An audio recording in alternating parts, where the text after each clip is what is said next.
마태복음이라고 하는 우리가 읽은 이 마태복음은 AD 80년에 말씀이 기록된 것입니다. 그러니까 예수님이 오시고 난 이후에 80년 뒤에 마태복음이 기록이 된 거예요. 그 이야기를 들은 사람들이 많이 궁금했을 것입니다. 아니, 그렇게 귀하신 거룩하신 그 예수님이 하늘 보좌를 버리시고 어찌하여 천한 몸을 입으시고 이 세상에 오셨다는 것인가? 이해가 되질 않는 것입니다. 많은 사람들이 예수님이 성탄하신 것을 들었고 또 예수님이 오셔서 이 땅에서 그 모진 고난을 당하시면서 복음을 전하시고 구원하시고 귀신을 쫓아내시고 병든 자를 고치시고 여러 많은 일들을 하셨지만 그렇게 죽도록 소와 같이 일만 하시다가 그리고 마지막에는 십자가에서 처절하게 그렇게 죽기 위해서 아니 그 높은 영광스러운 보좌를 버리시고 이 땅에 오신 예수 그리스도에 대해서 많은 사람들이 이해를 못하는 거예요. 궁금해하는 거예요. 그것을 깨달았던 마태가 예수님이 오신 이후 80년이 지난 후에 마태라고 하는 제자가 말씀을 기록하기 시작한 것입니다. 무엇을? 예수님이 그 보좌를 버리시고 이 세상에 올 수밖에 없었던 이유를, 그 비밀을 전해주시기 위해서 마태복음을 기록하게 된 거예요. 사랑하는 여러분, 짤막한 시간이지만 이 시간 우리가 하나님의 말씀을 들으면서 마태라고 하는 사람이 예수님이 그 높은 하늘 보좌를 버리시고 이 세상에 오실 수밖에 없는 이유를, 그 궁금증을, 그 비밀을 전하기 위해서 붓을 들었구나. 그래서 마태복음을 기록하게 된 비결이 바로 거기에 있는 것이에요. 예수님이 올 수밖에 없는 이유를 우리에게 설명하시기 위해서, 가르쳐 주시기 위해서 마태가 오늘 본문 말씀을 기록하게 된 것입니다. 사랑하는 여러분, 그렇습니다. 그런데 그 비밀을 알았던 그 마태가 이제 예수님이 이 세상에 올 수밖에 없는 그 비밀을 깨닫던 마태가 그 비밀을 이해하게 주고 있는데, 그것이 오늘 본문 18절 말씀에서 이렇게 이야기하고 있습니다. 우리 한번 같이 18절 말씀 같이 한번 읽어볼까요? 시작.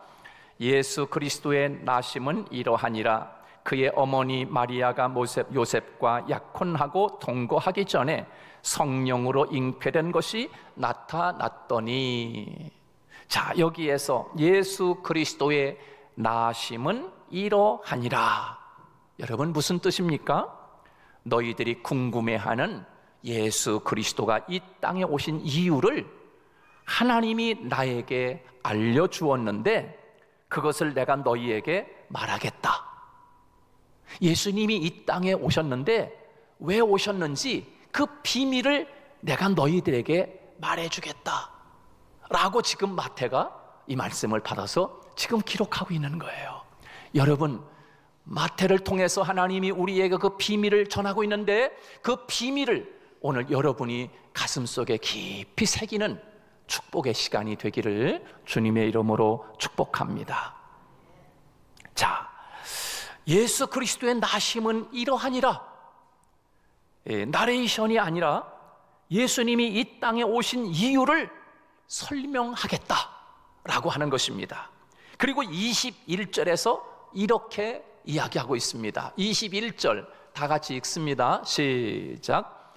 아들을 낳으리니 이름을 예수라 하라. 이는 그가 자기 백성을 그들의 죄에서 구원할 자심이니라 하니라. 그렇게 설명을 하고 있습니다. 예수님이 오신 이유를 우리에게 그 비밀을 설명하고 있어요. 그분이 오신 이유는 우리를 죄에서 구원하시기 위해서 이 세상에 오셨다는 것입니다. 그리고 예수님이 오시기까지 그 중간에는 하늘의 왕이신 그분이 우리를 구원하시기 위해서 오시는데 어떤 과정을 겪었는가, 그 과정을 이야기하고 있습니다. 19절부터 21절 말씀까지 그거 보면은 예수님이 이 땅에 우리를 구원하시기 위해서 오시는데 어떤 과정을 거쳐서 오셨는가, 그 과정 자체가 말도 되지 않습니다.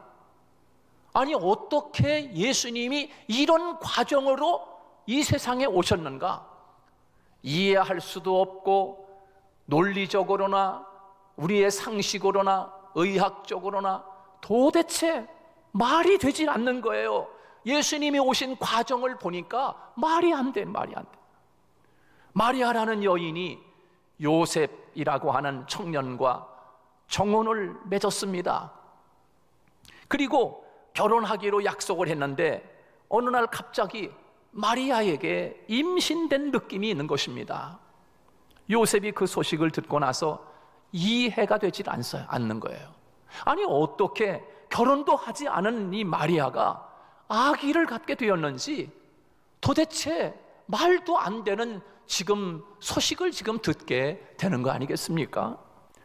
때때로 하나님이 우리에게 역사하시는 하나님의 일, 가끔씩 또 때때로 지금까지 하나님은 우리에게 역사하는 하나님의 일들을 가만히 보면 우리의 이해를 초월해서 역사할 때가 참 많습니다. 어쩌면 성경의 이야기가 그런 내용이 아니겠습니까? 우리의 상식에 맞고 우리의 이해가 되고 또 우리의 어떤 수준에 맞춰서 성경이 기록된 것이 아니라 내 상상을 초월하고 내 상식을 벗어나고 사람의 어떠한 이 지식을 초월하고 논리를 초월한 그런 말씀들이 성경의 기록이 아니겠어요? 태초에 하나님 말씀을 계시고 말씀으로 모든 세계를 창조하시고, 여러분, 이것이 우리 인간의 상식에 맞는 것입니까?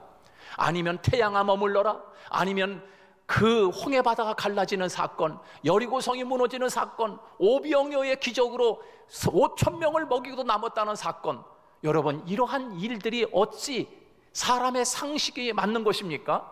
성경의 모든 기록은 인간의 상상을 초월하고 상식을 초월하여 기록된 모든 말씀, 이것을 믿으라는 것입니다. 그런데 사람이 할 수 없고 하나님이 하신 일이기 때문에 가능한 줄로 믿으시기 바랍니다.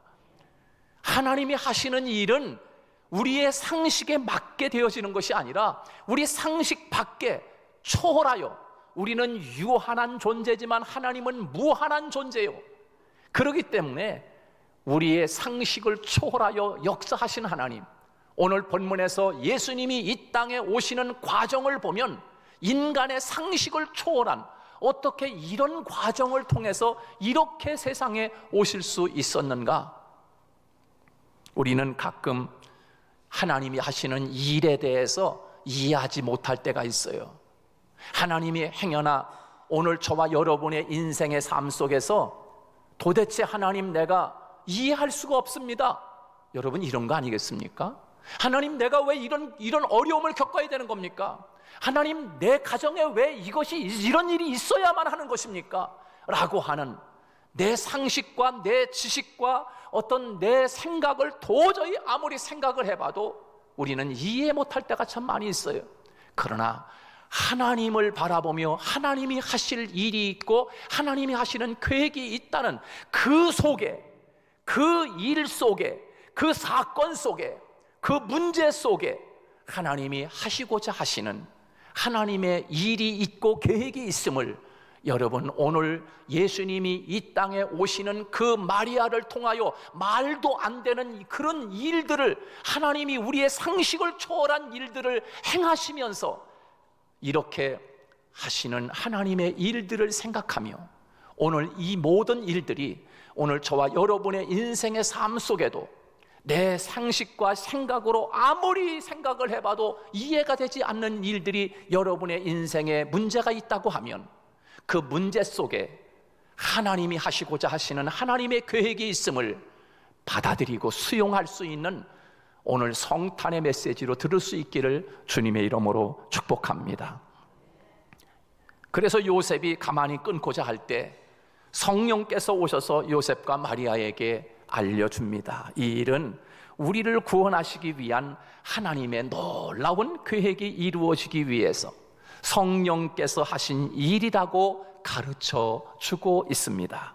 여러분, 이 이야기의 핵심이 무엇일까요? 처녀가 임신했다, 이것이 아닌 거예요. 하나님은 우리를 위해서 무엇이든지 할 수 있다. 하나님은 우리를 위해서라면 무엇이든지 할 수 있다 하는 거 아니겠습니까? 우리의 이성, 상식, 논리, 세상의 지식을 초월해서라도 우리를 위해서 할 수 있는 일이라고 하면 하나님은 인간의 논리나 상식이나 법칙을 뛰어넘어서서라도 그 일을 이루어 가시는 분, 그분이 바로 하나님이시라는 거예요. 이것은 역설적으로 우리를 향한 하나님의 사랑의 표현이 아닙니까? 역설적으로 우리를 향한 말도 안 되는 하나님의 사랑.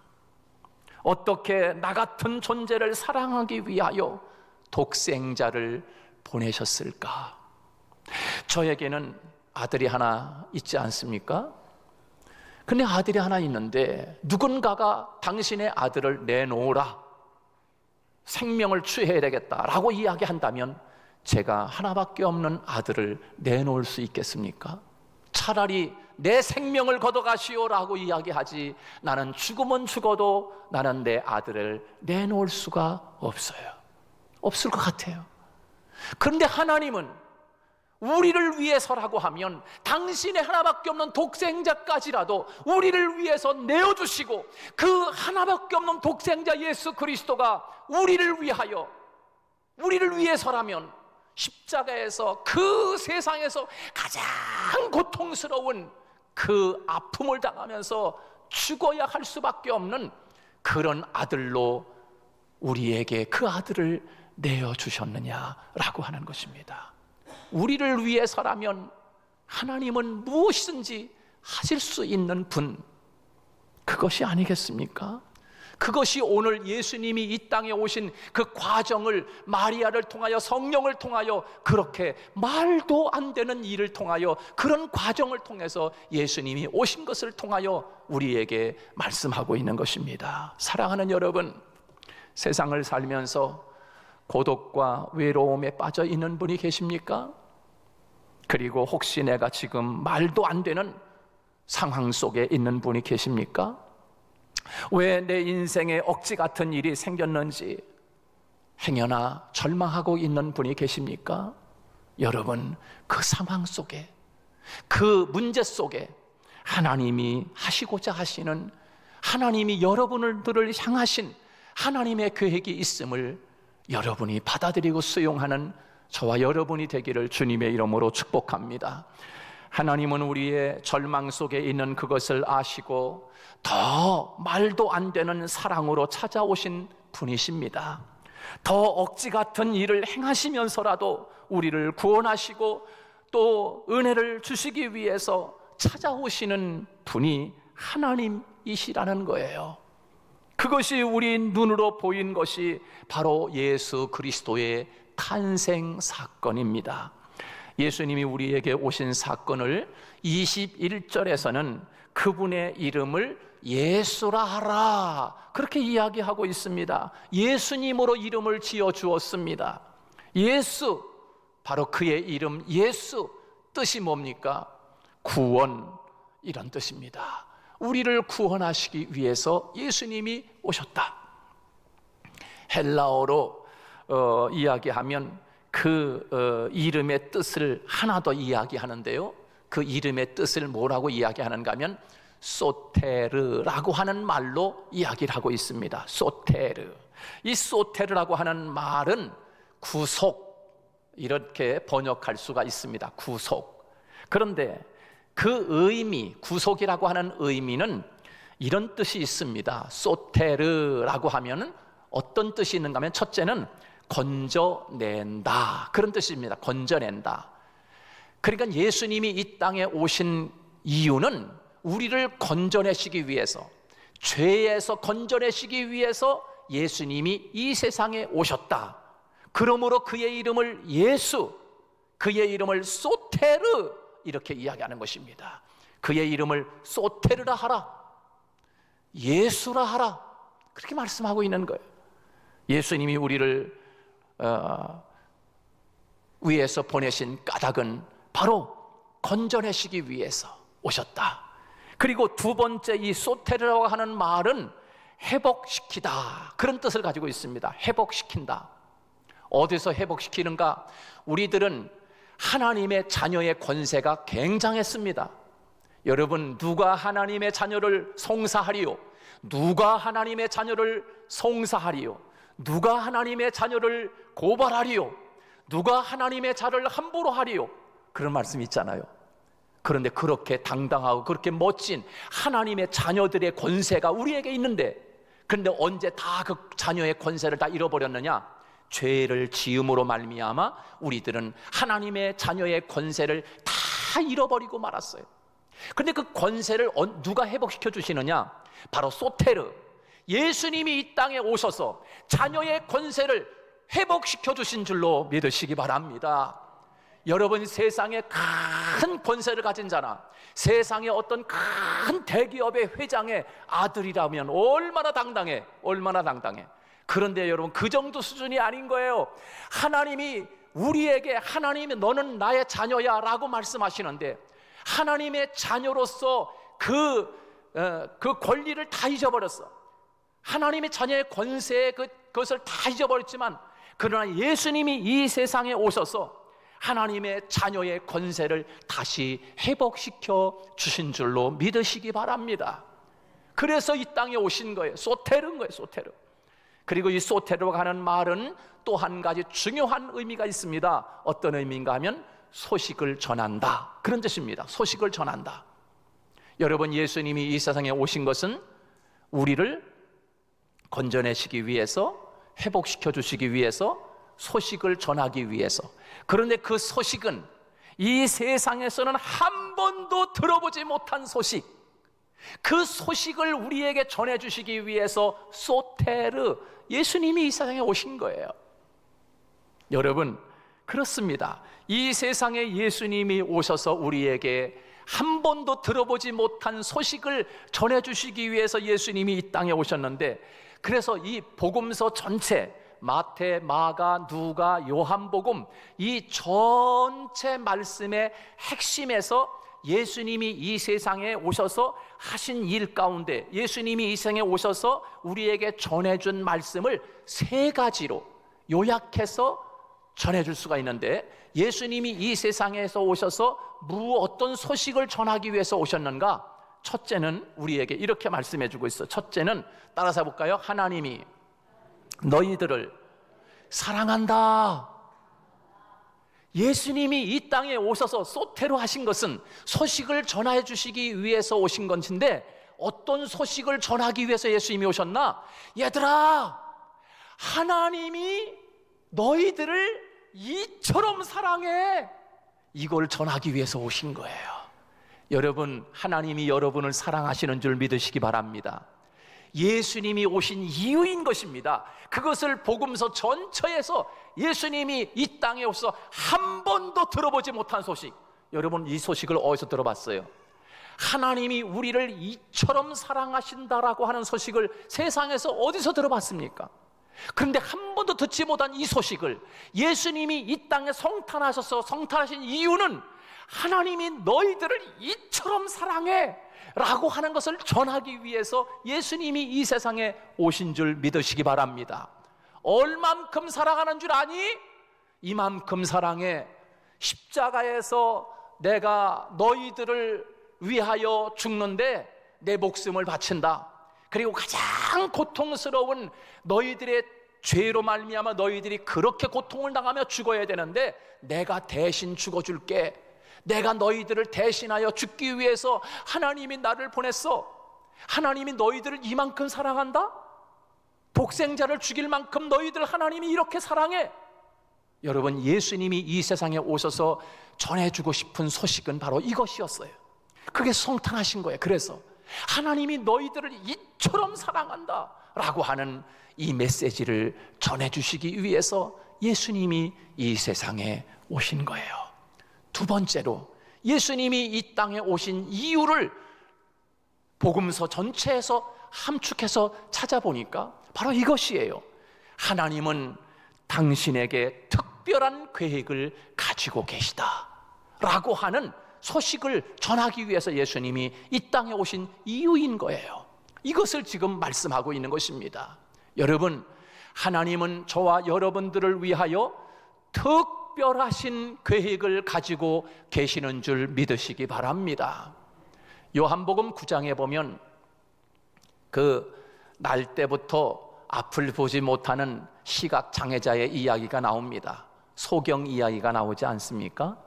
그런데 유대인들은요, 그 사람이 아프거나 아니면 뭐 조금 몸이 약하거나 그렇게 세상에 태어나면 이 유대인들은 이상한 생각을 하고 있어요. 어떤 생각이냐면, 죄를 범해서 저런 죄값을 받지, 이런 생각을 하고 있는 거예요. 그러니까 이 아이가 태어나면서부터 앞을 보지 못하잖아요. 그러니까 참 궁금한 거예요. 저 아이가 태어나가지고 죄도 범하지 않았을 테고, 근데 이미 태어나면서부터 앞을 보지 못하니까 궁금하지 않겠습니까? 그러면 저 아이가 죄를 범해 저렇게 된 건 아닐 거고, 그러면 저 부모의 아버지, 엄마가 얼마나 많은 죄를 졌길래 저렇게 지금 앞을 보지 못하는 삶을 살아갈까? 이 유대인들이 굉장히 궁금했어요. 마침 예수님이 그 소경이 있는 곳으로 지나가고 있을 때 이야기하는 거예요. 아니 선생님, 지금 저 앞을 보지 못하는 저 아이가 누구 때문에 저런 고통을 당하면서 앞을 보지 못하고 살아가는 겁니까? 저 사람이 죄를 범해서 그렇습니까? 아니면 저 사람의 부모님이 죄를 많이 범해가지고 죄값을 저렇게 치르고 있는 겁니까? 왜 그래요? 라고 유대인들이 예수님에게 그렇게 질문을 합니다. 그때 예수님이 하시는 말씀이 뭐예요? 아니, 그게 아니야. 하나님이 하시고자 하는 일을 나타내기 위해서야. 할렐루야. 여러분, 그렇게 앞을 보지 못하는 그 아이를 향해서라도 하나님은 계획을 가지고 계시다는 거예요. 그렇다고 하면 오늘 저와 여러분을 향하신 하나님의 계획 속에 우리가 지금 살아가고 있음을 여러분, 그것을 받아들일 수 있기를 축복합니다. 어떤 사람에게는 말도 안 되는, 어떤 사람에게는 내가 왜 태어나면서부터 이렇게 보지 못하고 살아야 돼? 말도 안 돼. 이렇게 생각하는 사람처럼 저와 여러분의 인생에도 이런 일들이 부지기수이지 않습니까? 그러나 중요한 것은 내가 너희를 향하여 하고자 하는 일을 나타내기 위해서이야 라고 하시는 하나님의 계획하심이 오늘 저와 여러분의 인생에도 있다는 사실을 기억하고 이렇게 기도합시다. 하나님, 나의 이 상황을 통하여 하나님의 일을 나타내기를 원합니다. 할렐루야. 그렇게 고백할 수 있는 우리가 되었으면 좋겠습니다. 그리고 예수님이 이 땅에 오시기 전에 이미 미가라고 하는 선지자가 있었는데, 그 미가 선지자가 700년 전에 예수님이 오실 것을 예언했습니다. 미가서의 5장 2절에 보면 예수님이 이 땅에 오실 것을 예언했어요. 700년 전에. 그러니까 하나님이 그 700년 동안의 계획이 예수님을 베들레헴 마구간에 태어나게 하신 것이 아니겠습니까? 여러분, 예수님이 이 땅에 오신 그 사건을 통해서 우리에게 주시는 메시지가 무엇입니까? 예수님에게 700년의 계획이 있었던 것처럼 여러분 한 사람 한 사람에게도 700년이 아니라 창세 전부터 하나님은 저와 여러분을 향하신 하나님의 놀라운 계획하심이 한 사람 빠짐없이 여러분의 인생에도 하나님의 계획하심이 있다는 사실을 오늘 이 마태는 우리에게 그것을 전해주고 싶은 것이에요. 그리고 세 번째로 예수님이 이 땅에 오신 이유를 전하는데 어떤 소식을 전하기 위해서인가? 세 번째는 하나님이 우리와 영원히 함께 계시단다 라고 하는 소식을 전하기 위해서 소테르, 예수님이 이 땅에 오셨다는 거예요. 그렇습니다.